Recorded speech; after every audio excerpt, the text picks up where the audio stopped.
80,000 Jolani लड़ाकों का double हमला। नेतन्याहू पर गिरा जुलानी बम। सीरिया में पुतिन का राजफाश। नेतन्याहू को भारी पड़ेगी ये जंग। ये तमाम सवालों का जवाब नमस्कार, मैं हूं आपके साथ मनोराज सक्सेना। आज वीडियो में हम आपको देने वाले हैं। तो रूस और ईरान को पहले ही सीरिया से भगा चुके कमांडर जुलानी का अगला टारगेट अब इजराइल है।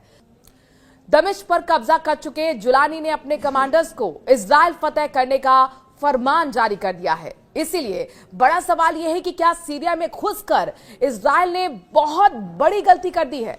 दरअसल बशर अल असद के तख्ता पलट के बाद सीरिया जहां धीरे धीरे खड़ा हो रहा है, इजराइल के सीरिया पर हमले भी तेज हो गए हैं। पिछले 7 दिन के अंदर 800 से ज्यादा एयर स्ट्राइक कर चुका है इजराइल। वहीं पिछले 12 घंटे की अगर हम बात करें तो 61 से ज्यादा हमले कर चुका है, जिसमें वो चुन चुन कर सैन्य ठिकानों को तबाह कर रहा है। लेकिन जुलानी ने भी कसम खा ली है इजराइल को तबाह करने की और इस नरसंहार के बदला लेने की। इजराइल हमलों का जवाब देते हुए एटीएस के नेता भी इजराइल को बहुत बड़ी चेतावनी दे रहे हैं। जरा समझिए कि इस वक्त सीरिया में क्या चल रहा है और सीरिया के हमलों का जवाब देने के लिए जुलानी की क्या तैयारी है।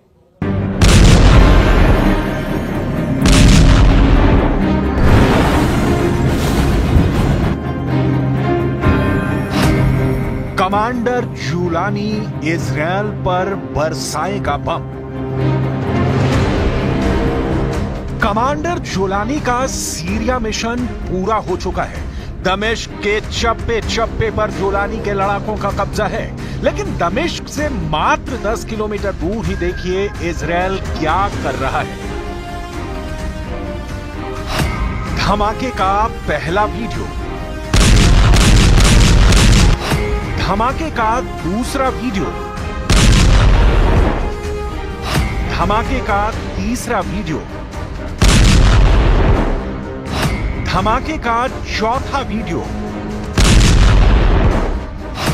धमाके का 5वां वीडियो। इजराइल के इन धमाकों ने कमांडर जुलानी की नींद उड़ा दी है।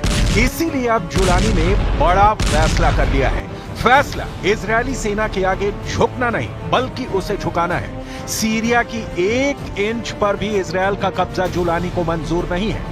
इसीलिए कमांडर जुलानी ने अपने लड़ाकों को इजरायली सेना पर सीधे अटैक का फरमान जारी कर दिया है। असद सरकार के पतन के बाद ही इजराइल ने सीरिया में मौजूद सेना के कई ठिकानों को नस्तनाबूद करना शुरू कर दिया।